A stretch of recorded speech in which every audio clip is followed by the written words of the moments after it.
The FBI announced earlier today that it took action against the 15 domains that reportedly helped take down other people's websites, game servers, and other online services through distributed denial of service (DDoS) attacks. This is pretty notable, as the holiday season tends to be plagued by DDoS attacks, at least according to the FBI. Successful DDoS attacks have been known to take down game servers, like Blizzard's Battle.net in the past, so devs should be mindful of that in the future. As reported by Kotaku, the FBI seized 15 booter websites that allow anybody with Bitcoin or a credit card in exchange for overwhelming a server with requests domains yesterday, including criticalboot.com, reggaebooter.com, downtime.org, and quantumstress.net. Because booters provide less powerful DDoS attacks in exchange for little money, they have gone largely unnoticed since they tend to be marketed as stress testers, designed to help people test servers' capacities for withstanding such attacks. According to the FBI, these services are easy to find and a low barrier to entry for users looking to engage in cybercriminal activity. These services offered easy access to attack infrastructure, payment options that included Bitcoin, and were relatively low cost. Reads the press release issued by the FBI. Each of the services was tested by the FBI, which verified those DDoS attack services offered through each of the seized websites. While testing the various services, the FBI determined that these types of services can have caused disruptions of networks at all levels. Sidecasts can make or break your game. Good ones draw players further into your world. Bad ones may center players on the entire experience. To that end, we each turn to several game writers and designers for their thoughts and recommendations on great sidecasts or games with generally strong sidecasts that every developer should study. Their responses are summarized below.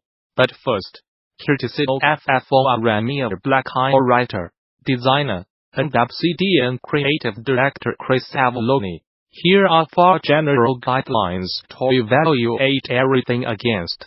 The best sidecasts in the business are in The Witcher 3, says Deep Silver Volition senior designer Brad Johnson, who did mission design on the past 3 Saints Row games.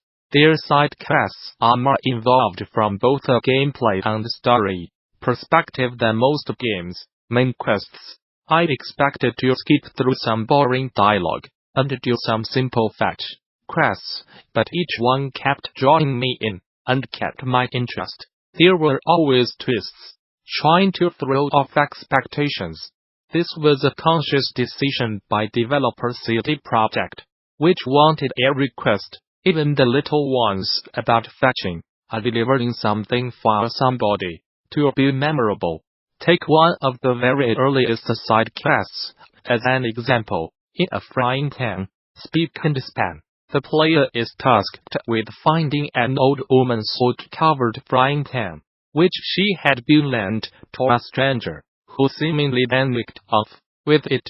Turns out it's just inside the house she's standing outside of, and the man had more important things to worry about than returning the pan after using the soot to make ink for writing letters. Such a mundane, menial task could easily be seen as beneath a great and respected hero like Geralt.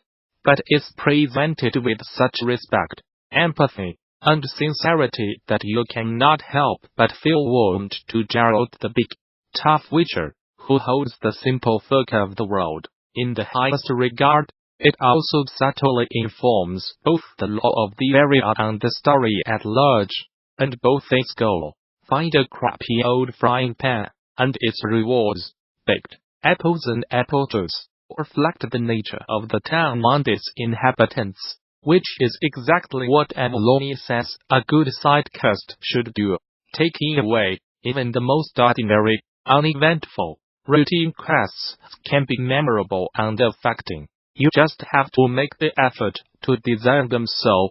The Witcher 3 as lead cast designer Mortius Moskvich thinks that Fallout 2 has particularly good quest designs. Tasks are simple, but open-ended. He explains. You can complete many of them in a variety of ways honest and very organically. They do not seem forced, nor do they involve much hand-holding, if any at all. Indeed, the game is so open-ended that most quests can be bypassed altogether, meaning that nearly every quest could be described as a side quest, and the player's actions have consequences, even in the more innocuous quests, that can play out both over the course of their remaining journey and in the ending.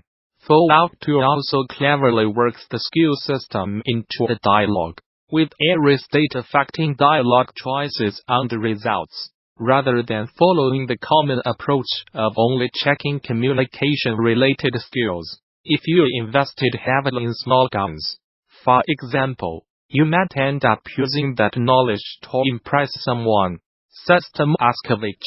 If you know a lot about computers, you could use that fact to reprogram a robot, etc. This use of gameplay-related skills in dialogues and quests was very unique and immersive, something I'd come to expect from a pen-paper RPG, not a video game. Taking away side quests, like main quests, benefit from an open-endedness that allows for different solutions and playstyles, and that ideally also acknowledges all of the player characters' relevant skills. Moskvich says that Fallout New Vegas has many of the same qualities as Fallout 2, but he adds that its approach to building quests in an open-world setting is also great. They felt consequential and interesting, he explains, and yet managed to overcome the difficulties of constructing complex quests in an open-world environment. It was a big inspiration for me when working on The Witcher 3, Wild Hunt, and its expansions. Perhaps the best side quest of the bunch involves helping some duos launch a space expedition, or helping to sabotage said expedition to complete their great journey to a place far beyond the cruel wasteland.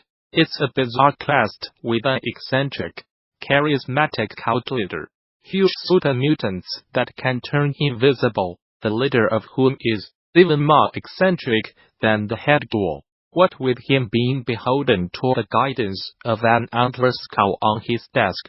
A tech genius, human who thinks has a duo, several big choices to make, splendid sound design, and a healthy dose of twisted humor. It's ridiculous, but it's memorable and weighty from beginning to end, as every good quest should be, regardless of its relevance to the main plot. Side note, I have limited Fallout's presence here to 2 games for balance, but every entry in the series is widely recognized for excellent quest writing and design, with numerous side quests worthy of study. Fallout 3's Wasteland Survival Guide is a great tutorial side quest. For instance, while Fallout 4's Last Voyage of the United States' Constitution uses flavorful staging and characterization to elevate an otherwise generic side quest to a higher level. Taking away side quests present a great opportunity to flesh out the world building and let the player have a supporting role in the defining moments of other characters, especially in an open-world environment. Wasteland 3 lead designer George Seitz loves it when side quests directly affect the gameplay, taking something away from the player, or temporarily giving them something new, especially if the player can gain it permanently later, often makes a side quest more memorable.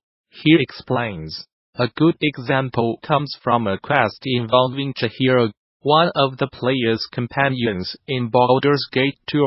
The quest begins when a nobleman, who wants revenge for being exposed as a slaver places a magical curse on the hero, whose stats then get progressively weakened until the curse is broken.